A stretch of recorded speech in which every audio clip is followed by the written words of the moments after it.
How to download Alight Motion on Android. So hello guys, welcome back to my YouTube channel. In this quick tutorial, I'll be showing you how you can easily download Alight Motion application on Android. So first, just head over to your Play Store and just search in for the Alight Motion application.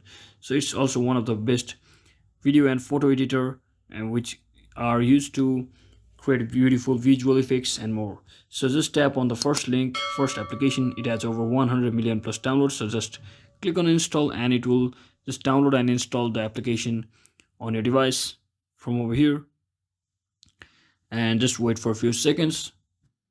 So once it get downloaded, just tap on open and you'll have successfully opened the Alight Motion application, and just click on continue and get it started.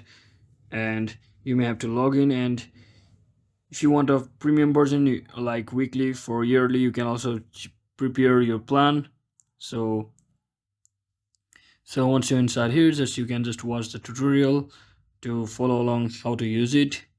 So that's it for today guys. I hope this video was helpful. If it was, don't forget to like and subscribe to the channel. See you on the next one.